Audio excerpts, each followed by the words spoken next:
my god, did you feel that? Feel what? I felt an earthquake. I didn't feel anything. Are you being serious right now? The ground definitely shook.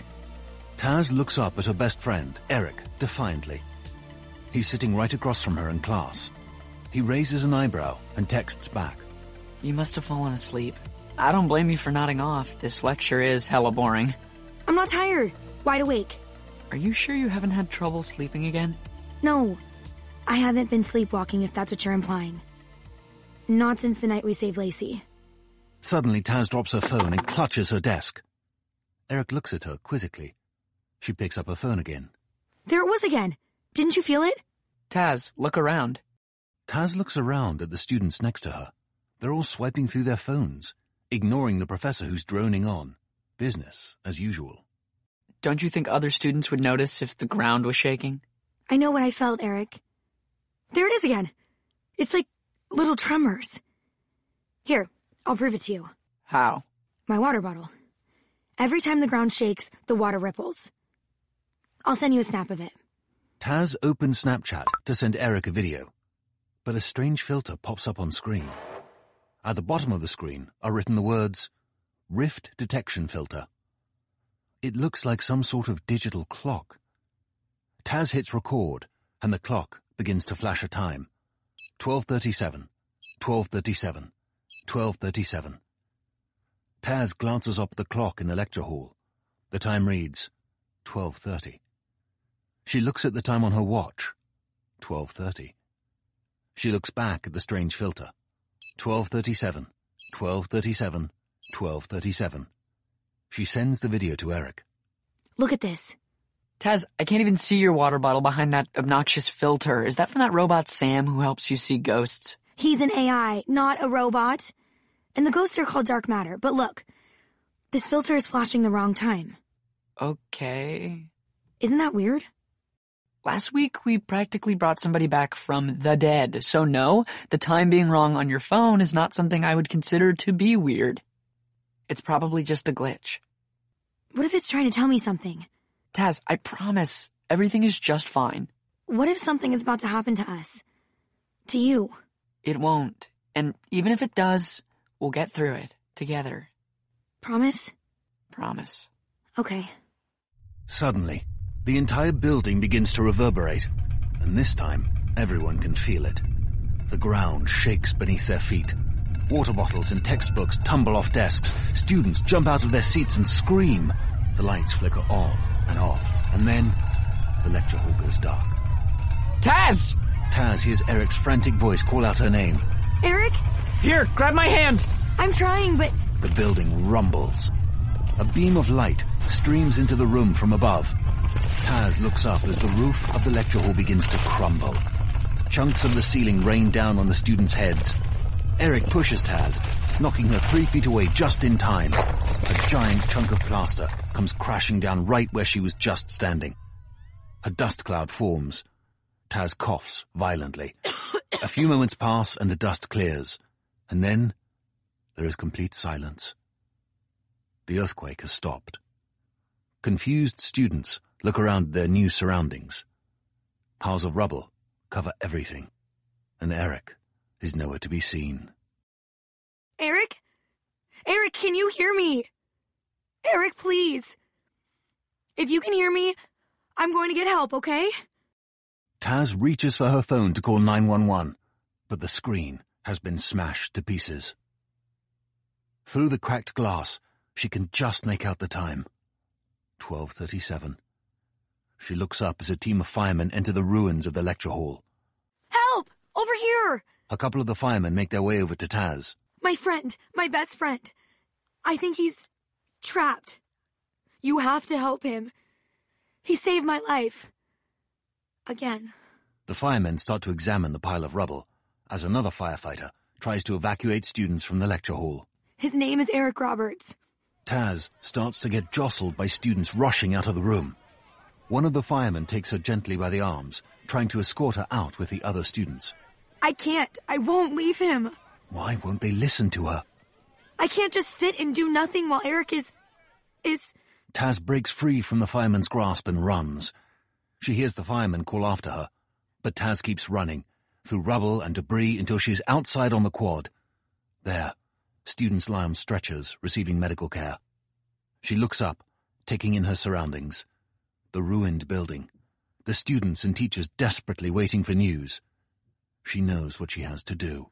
I'm coming back for you, Eric. She runs. Moments later, at the PSI lab. Greetings, Tasneem. I came as fast as I could. There was an earthquake. It came out of nowhere. Destroyed part of campus. Indeed, that was why I sent you that filter. I couldn't figure out what it was trying to tell me. If I had, I could have saved Eric from the earthquake. That was not just an ordinary earthquake. What do you mean? I felt it. Everyone felt it. But you were able to feel it before the others. Did that not strike you as odd? Well, yes, but... What you experienced were the effects of a wormhole being opened. A what? A rip in the fabric of space-time. A portal. It seems a wormhole has been opened right here on Stanford campus, and it was done with the use of dark matter. That is why you felt it first. I don't care about dark matter right now. A part of the building. It fell on Eric. He pushed me out of the way, but he couldn't save himself. Sam, I just lost my twin sister. I can't lose Eric, too. He's my best friend. He's all I have left. Taz feels an uncomfortable squeezing in her chest. A tear rolls off her cheek and splashes onto her phone screen. She feels distraught and utterly alone. But then, a thought occurs to her. If Eric is dead, then he's a ghost, right? He's dark matter. That means maybe I can bring him back. Just like I brought back Lacey Owens last week. I am afraid it is not so simple, Tasneem. What? Why not? Tasneem, you are incredibly gifted. You have the power to see and do things others cannot. Yes, like convert dead souls. Dark matter back into the living. That's what I did for Lacey. We did it together. Eric helped me. Taz's eyes fill with tears. Lacey was a different situation altogether. She was converted into dark matter while she was still alive. Her entire being, body, and soul became dark matter. That's not the case with Eric. Eric has passed away. His soul has left his body. His body remains under the rubble in that building, while his soul now exists alone, as dark matter. Taz begins to sob uncontrollably. There has to be another way. Sam makes a whirring sound, as if he's thinking, but he doesn't speak. Hello? There might be another way, but it is very dangerous, Tasneem. I am not certain you are ready. Ready for what? I am, I swear, whatever it is. Sam thinks again for a moment, and then speaks. You are meant to train for years, develop your powers, and complete missions, before using such an advanced filter. What advanced filter? If there's a filter that can bring Eric back, you have to give it to me. I am sorry, Tasneem.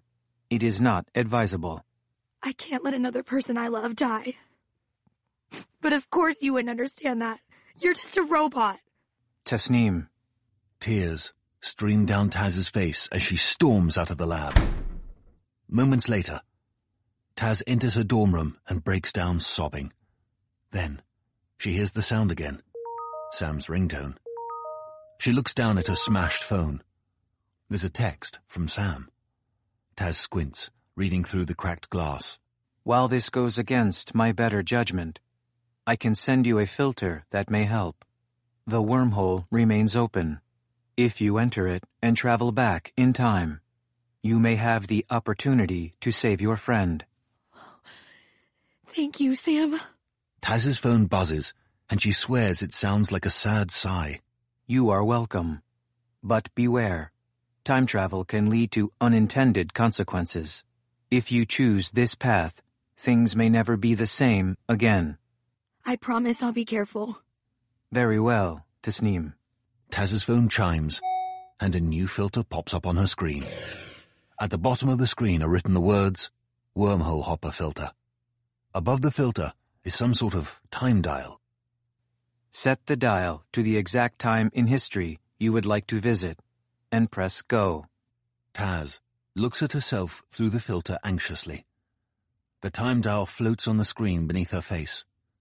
With a shaking finger, Taz turns the dial back. She takes a deep breath and presses go. Suddenly, the air in front of her seems to rip open before her eyes. Simply step through the wormhole to begin your journey. Your mission is to change the past without altering the future. Good luck, Tasneem. Taz takes a deep breath and steps through the hole. Her vision blurs and everything goes dark. A few moments later, Taz slowly opens her eyes and finds herself on the floor of her dorm room. She picks herself up and rubs her head. It's pounding. Her door opens, and a guy wearing nothing but a towel enters. Taz screams. Ah! He screams. Ah! What are you doing here? Who are you? Who are you? This is my room. No, it's not. And please, put on some clothes. I can be naked in my own room. Have you been drinking? Oh, please don't Ralph on my carpet. I am not drunk. This is my dorm room, okay? 3E? Right. I live in 3E. This isn't funny. Taz looks around the room. Everything is different. Her artwork has been replaced with posters of Duran Duran and Bon Jovi. Her clunky, ancient PC sits where her laptop once was. A clock hangs on the wall and the time reads 12:30. A Ghostbusters calendar is taped below it. Where's all my stuff? My laptop. Laptop? And my sister's artwork.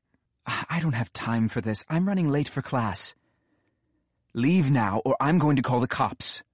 No, wait, please. I think I'm just confused. Taz crosses to the calendar on the wall. It's turned to the page for October. 1989. Taz gasps. What year is it? You're looking right at a calendar. It's 1989. Oh my god, I went too far back. Huh? Sam said it was risky, but I didn't listen. How am I going to save Eric if I'm stuck in 1989? Stuck? I'm going to call and get you some help. He takes his phone off the wall and starts to dial 911. But Taz smacks the phone out of his hands. Hey, I'm trying to help you. Look, I know this is all crazy, and I'm sorry. But I need you to not tell anyone about this. I'm just lost. I was looking for my friend. I was trying to help him, and I think I screwed things up even worse. So please. The guy's expression softens when her voice breaks. He nods. What can I do to help? Maybe put some clothes on? Right. No, wait. I think I know what I need to do. Do you know someone named Dr. Montgomery? The guy's eyes spark. The physics professor? Yes, exactly. I know her very well, actually. Here. He scribbles down an address for Taz on a slip of paper. Great. Thank you. Wait! He tries to chase after her, but Taz is gone. 15 minutes later, Taz slips quietly into the same lecture hall that was destroyed by the earthquake. Only, it's still standing. The hall is still full of bored students, but no one is distracted by a cell phone. Students turn and stare as Taz finds a seat in the back of the classroom. Her outfit stands out like a sore thumb among 80s fashions. At the front of the room is a small but powerful woman in a suit and glasses. Dr. Montgomery. And if you are able to harness a high quantity of dark matter, you could, theoretically, open a wormhole and travel through time. The classroom erupts into muffled chatter. That's all we have time for today. Please read Chapter 12 before class next week. As students begin to file out of the room, Taz approaches Dr. Montgomery. Dr. Montgomery, I need your help. Taz steels herself. There was a wormhole in the future, and it caused an earthquake. It killed my friend Eric. So I traveled back through time. You do understand that I've devoted years of research to wormholes. Excuse me? I don't appreciate you mocking me. I'm not. I need to help Eric. Dr. Montgomery takes in Taz's clothes.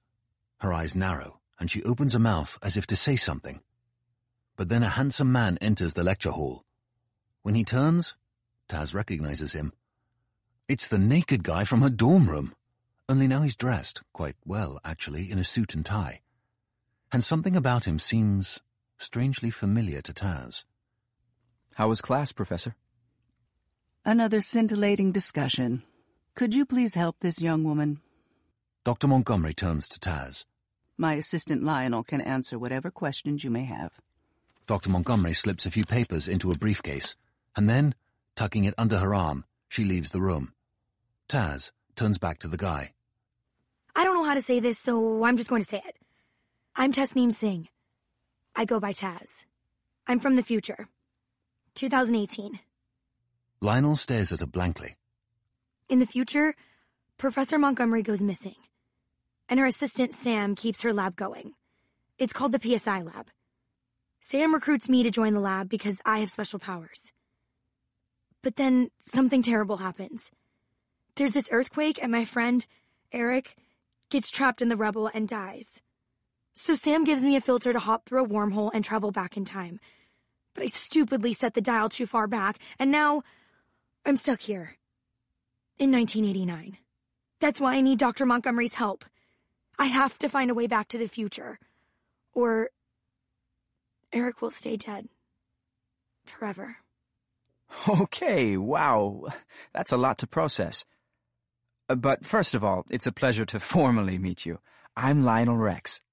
Taz's jaw drops. Lionel Rex. That's why he looked familiar in his suit and tie.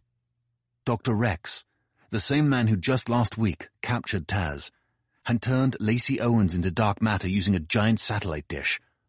But right now, he's young, with a smile that could melt hearts. Dr. Rex. Rex seems to blush under Taz's intense gaze. Oh, I'm not a doctor yet. It's just Rex. But listen, I believe you. You said you have powers? Taz eyes him warily. In the future, we call my powers the touch. I can control dark matter, and I can see it with this special filter. Filter? Taz holds out her smashed phone. I can see ghosts. With my phone. But it's pretty broken right now. Rex touches Taz's phone in awe. Remarkable. This is astounding. I've dreamt of this kind of technology, but never imagined it so small. You said this was some kind of telephone? Yeah. A smartphone. It goes on the internet. The internet? Yeah, it's this whole thing. This is amazing. You're exactly who I need. For my research. Yeah, if you call killing people research. What? Rex is obviously caught off guard. I think you must have me mistaken for somebody else. I study physics. Wormholes are my focus area. And what you're telling me about dark matter, this could lead to a huge breakthrough. Together, we may have what we need to open the first man-made wormhole. Wormholes are dangerous. They need not be if used properly. I want to open wormholes to help people. I want to change the course of history, stop wars from happening, stop people from dying senselessly. And right now, I want to help you get back to 2018 and save your friend. Taz locks eyes with Rex. Though he may be evil someday, right now he seems genuinely concerned for her, and she doesn't have much of a choice. Okay, let's do it. Excellent. Meet me out by the dish at 4 p.m. It's a large satellite dish on the edge of campus, up on a hill. Unfortunately, I know exactly where it is. Great. And Taz? I'll get you back home. I promise. 1 hour later, Taz stands by the dish waiting for Rex. It's a crisp fall day. Taz watches as a young couple laughs together on the grass under a giant redwood tree. She misses Eric. There you are. Sorry I'm late. Come on, let's get started. Taz hesitates, but she decides to follow Rex. He leads her into the dish's control room, beaming with excitement as he points to a small TV monitor on the wall. I have built a device that measures the amount of dark matter in the area. Rex fiddles with a few knobs and dials. As you can see, there is very little dark matter surrounding us right now. Taz frowns. That's weird. In the future, the dish is surrounded by dark matter. Really? Fascinating. Let me check. Taz opens Snapchat on her phone. The quality is grainy, but Taz sees her dark matter meter pop up on her screen. She points her phone at the window outside, and it shows her the same thing as the TV monitor on the wall. Taz looks up, puzzled. You're right. She snaps a picture and shows it to Rex. Rex nods. Indeed. Not nearly enough dark matter to open a wormhole. But Rex doesn't seem deterred. He looks at Taz meaningfully. He flips a switch on the control panel, and a familiar hum grows in Taz's ears. Taz's heart skips a beat. I have been collecting dark matter using the power of the dish for the past 4 years. However, the process is quite slow. With your powers, Ms. Singh, perhaps you could help speed things along. Rex points to the control panels and looks at Taz inquiringly. Will you give it a try? It may be the only way to save your friend. Taz's head spins. She recalls what the future Rex told her last week. The only way to collect a lot of dark matter is to convert living matter. In other words, she would have to blast a living being with a beam from the dish and turn them into dark matter forever. Rex told her that day that Taz had already helped him once before. Is this what he meant? Taz looks at her phone. Through the cracked screen, she sees her background picture. Taz and Eric and her dead sister Jazz goofing off together. She misses them both so badly. She has to get back to the future so she can save Eric. Taz walks toward the control panel and looks through the window up at the dish. A large, eerie satellite dish looming over the rolling Stanford Hills. Taz turns a dial and watches as the dish rotates slowly toward the young couple in the distance, kissing beneath a large redwood tree. Taz points the dish's beam directly at them. She looks up at Rex, who gasps as realization dawns. Wait, what are you doing? Taz turns up the dial, and a loud hum erupts in her head. Stop! A beam shoots out from the dish, traveling straight toward the kissing couple, and hits the giant redwood tree behind them. The tree vanishes. Rex looks at his grainy TV monitor on the wall, and a smile spreads across his face. The area is now teeming with dark matter. Remarkable. How did you do it? Taz sighs, realizing she's giving Rex the insight that will endanger Lacey's life in the future. You need living matter to create dark matter. That's why I converted the tree. You really are incredible. We now have the dark matter we need to open a wormhole. Come! Rex runs outside the control booth and Taz follows behind, dejectedly. He pulls a gun out of his coat pocket. Taz gasps. Oh, don't worry, it's not that kind of gun. This is a dark matter concentrator. It'll direct all the dark matter in the area to one spot and, theoretically, open a wormhole. Rex turns the gun on and points it at an empty patch of grass in front of them. Taz watches in amazement as a small rip appears in the air. It's working! Rex's arms begin to shake. The gun begins to waver as Rex loses control of the beam, and the rip starts to close up again. I can't control it! Taz walks up behind him, puts her arms around his, and focuses the gun onto the undulating rip in the air. They both stand and watch together as a wormhole opens up before them. We've done it! Just then, the ground starts to shake beneath their feet. Rex yells. Go! Taz opens Snapchat to a wormhole hopper, and this time, she sets the dial carefully. She looks back at Rex one last time as everything rumbles around them. Thank you for your help. Go. Save your friend. I'll see you in the future, Miss Singh. Taz takes a deep breath and steps through the wormhole. Taz's vision starts to blur, and the last thing she notices is the time on her phone. 5:04 p.m., blinking in bright red lights. Moments later, Taz wakes up. And as she opens her eyes, she realizes that she's back in class. Back in 2018. She turns. Her friend Lacey, the girl Taz saved last week, is shaking her. Hey, wake up. You fell asleep. Oh, Lacey, I'm so glad to see you. How long was I out for? I don't know. 5 minutes? What time is it? 12:30. What day? Are you feeling okay? Yeah. What day is it? October 17th. What year? Are you serious? It has to do with my, powers. Lacey gives her a strange look. Just tell me, please. It's 2018. Taz smiles. I made it. Cool. Then Lacey looks down, muttering under her breath. Freak. Taz shudders at this word. She thought Lacey was her friend. Taz turns around. She looks at the guy sitting in front of her and sighs with relief. Eric. He doesn't turn around. She whispers his name louder.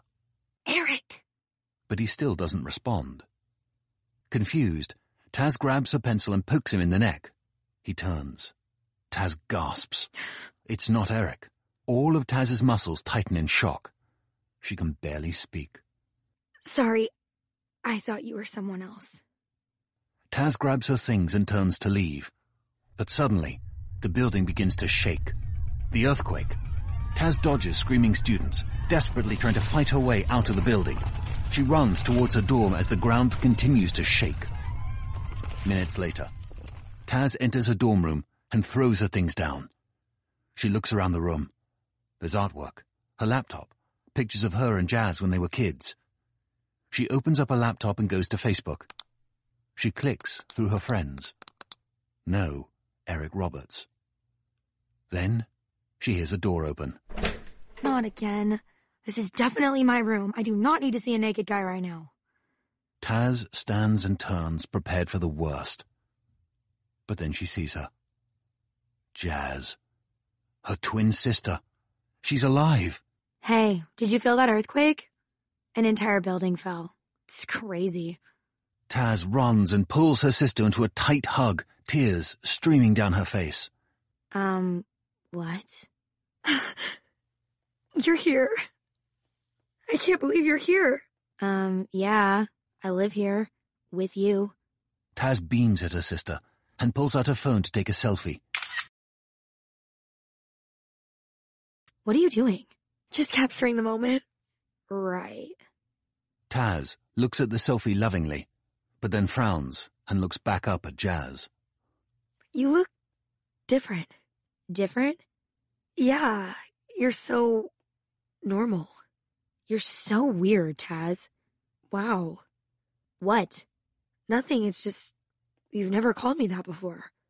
I call you a weirdo every day. I mean, I still love you. You're my sister. I have to. But you're super weird. Just so you know.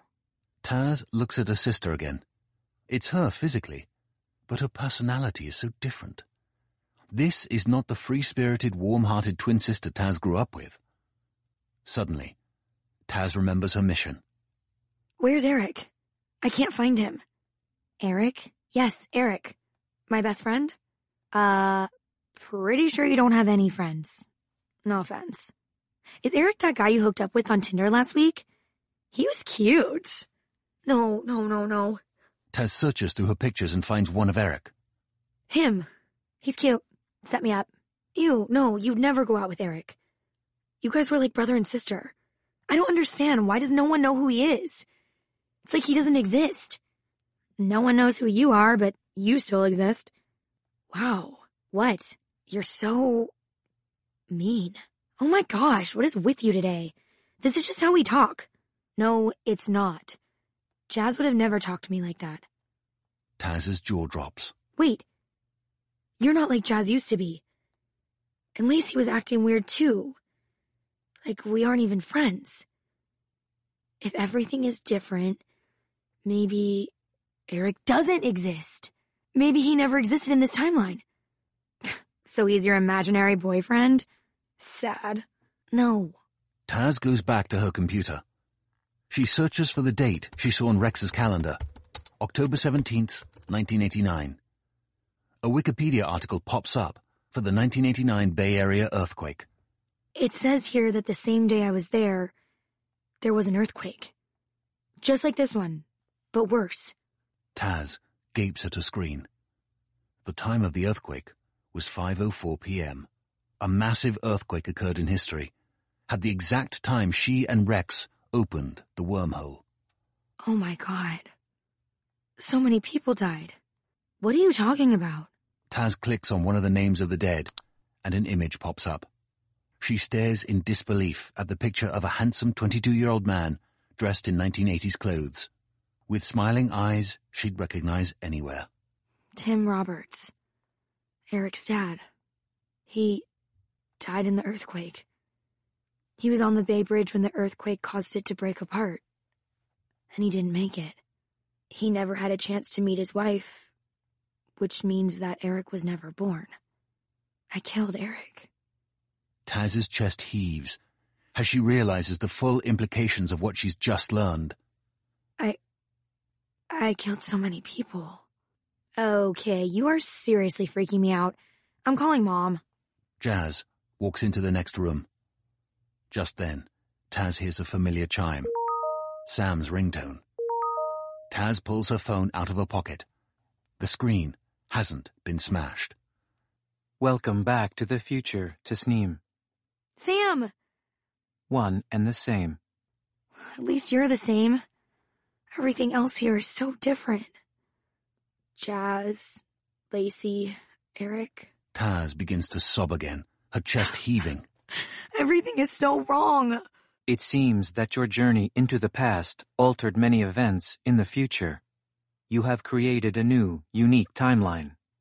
Your friend Eric was a casualty of this time rift, it seems. Put simply, the friend you went back to save never existed here. Sam, I have to go back. I caused that giant earthquake, which killed Eric's dad, and all those other people. And my sister, Jazz, she's alive. But she's nothing like the Jazz I knew. She's awful. I am afraid that temporal anomalies are par for the course when it comes to time travel. Temporal what? Temporal anomalies. Disturbances in the space-time continuum.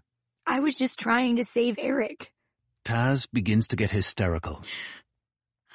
I have to fix this. I have to go back to before the earthquake started. I have to stop those people from dying. Please, help me go back. You have already risked your life once today. Eric would do it for me. How can I get back to the old timeline? To 1989? The last time you attempted to alter history, things did not turn out so well. I'll fix everything this time. I'll be more careful. I promise. Please, Sam. Taz's phone whirs for a few moments. Very well. The wormhole you used to enter this timeline is still open. There is nothing to stop you from re-entering it and going back to 1989. But you must be very careful. You may encounter yourself in the old timeline. What do you mean? The other version of you who went back to 1989 to save Eric the first time. She will still be there, preparing to open the wormhole with Dr. Rex. You must not let her see you. That would be disastrous. Okay. I'll be careful. Taz opens Snapchat. Sure enough, the wormhole hopper filter comes up on the screen. Taz sets the dial to a few minutes earlier than last time, October 17th, 1989, 12:25 p.m. She hesitates. But if I restore the timeline, Jazz might be gone again. That is highly likely, yes. Can't I just open another wormhole later? Go back and save her? I am afraid it is not so simple. Sometimes our destinies are written in stone. The path our life takes us down makes our future inevitable. And your sister, Ghislaine, if she were the same person you knew, it might not be possible to save her from going down that path again. So it's Jazz or Eric. But this Jazz, She isn't the Jazz I knew. Not even close. I don't want to lose Jazz again. But maybe one day I'll find another way to save her. Maybe her destiny isn't written in stone. There's hope, right? I am a highly sophisticated neural network, Tasneem, not a person. I do not feel things like hope. This choice is yours alone to make. Taz hesitates for a moment. She hears Jazz in the other room yelling at their mom on the phone. No, Mom, you don't understand. Just listen to me. She's acting really weird and it's making me so annoyed. All this stuff that she's saying, it doesn't make sense, okay? She's acting crazy. This isn't Jazz. I'm going back. But Sam, this time I need to convince Dr. Montgomery to help me. Last time, she didn't believe anything I said. How can I prove to her that I'm from the future? I think I have an idea. Later, back in 1989, Taz leaves her dorm before Rex comes out of the bathroom, and she walks into Dr. Montgomery's lecture hall. This time, Taz is prepared. Fitting right in, she's dressed in acid-wash jeans and has her hair in a scrunchie. Taz hides in the back of the room, making sure she isn't seen by anyone. Just then, Taz sees her other self walk conspicuously into the lecture hall, dressed in futuristic clothes. As the lecture ends, Taz ducks down as her other self walks toward Dr. Montgomery. She stays hidden and sees Rex enter the room. As Dr. Montgomery starts to leave, she watches Rex begin to speak to her other self. So she quickly slips out of the lecture hall to stand behind the doorway. Just as Dr. Montgomery exits the classroom, Taz grabs the professor's wrist and pulls her into an empty classroom nearby. Dr. Montgomery, please. The professor freezes. How did you get out of the lecture hall already? I was just talking to you. I traveled through time again. You were talking to a different version of me. I'm from a different timeline. Dr. Montgomery looks down at Taz's clothes. You were dressed rather differently just a moment ago. Taz shrugs. I tried to fit in this time. But now you can see, I really did travel through time. Twice. Dr. Montgomery stares at her, the color draining from her face. Please, Dr. Montgomery, you know this is possible. Your research has told you it is. And your assistant? He helped me get here. Lionel? No, Sam. He's a sentient AI mainframe that you create in the future. Sam. Will you help me, Dr. Montgomery? I have to get out of here fast, before Rex walks out of that classroom with the other version of me. Sam said we can't be seen together. Dr. Montgomery stares off into space for a second, as if she's calculating something. Then she nods. Well, if that's what Sam wants, it's probably what I would want. After all, he is my creation. Taz smiles. That's something he would say too. Thank you, but we really don't have much time. Rex and I will open a wormhole in a few hours to send me back to the future. It will cause a huge destructive earthquake. That's why I need you to take this. Taz hands Dr. Montgomery a list. What is it? A list of all the people who will die in the earthquake today. I need you to use the school directory and call them. Tell them to evacuate.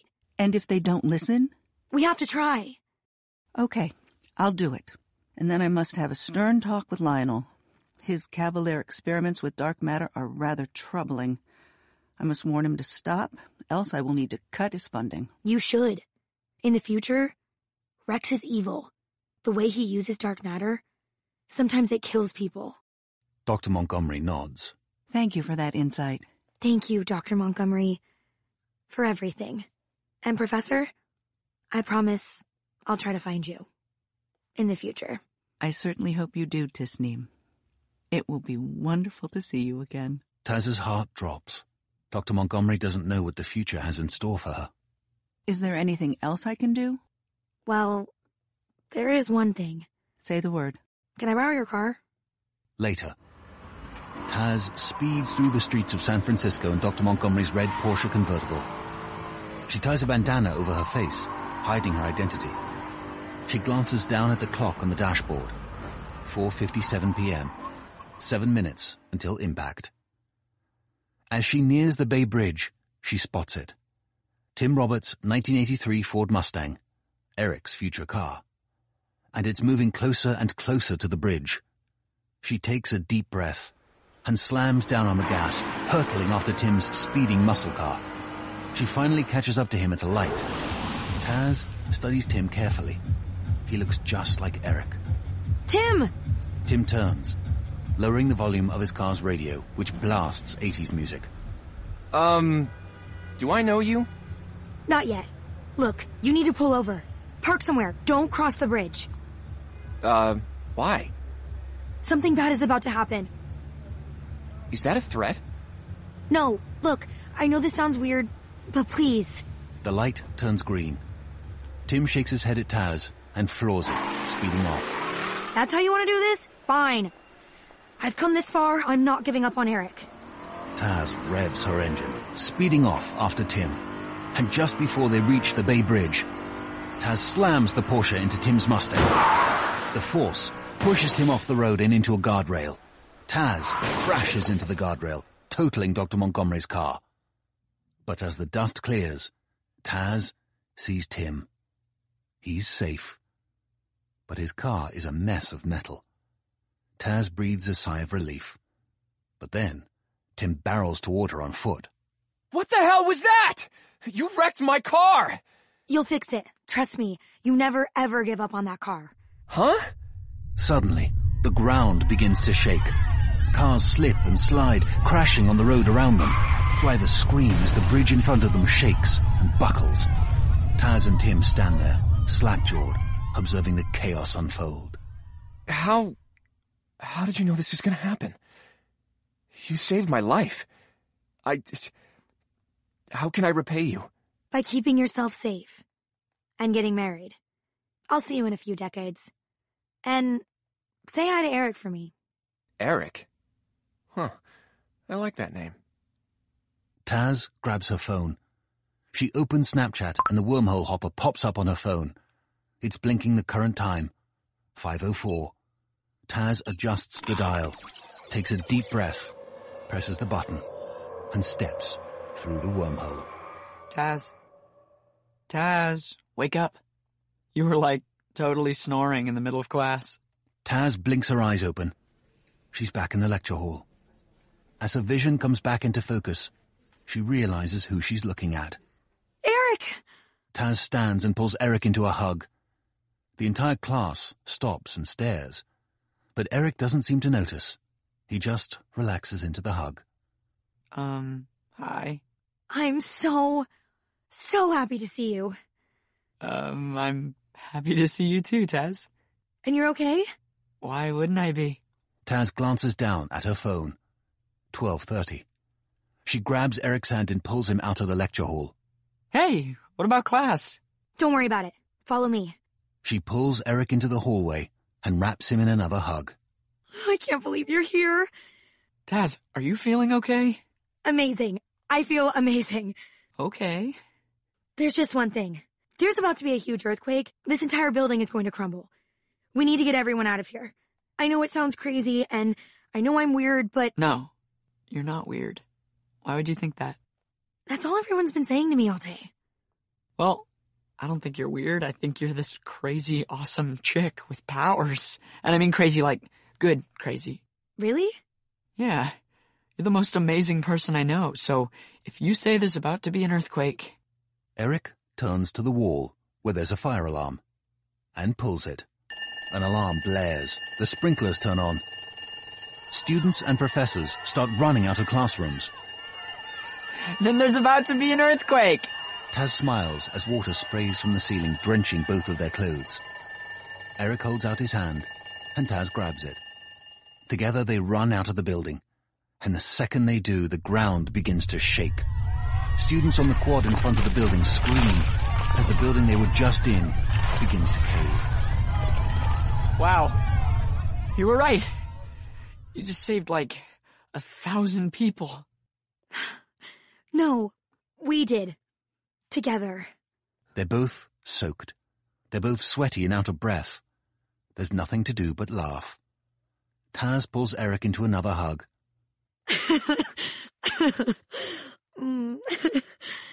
Look, Taz, there's something I've been meaning to tell you, and there's nothing like a near-death experience to make you realize what's important. Who's important. Just then, Eric's phone begins to ring. Who is it? Oh, just my dad. I can call him back.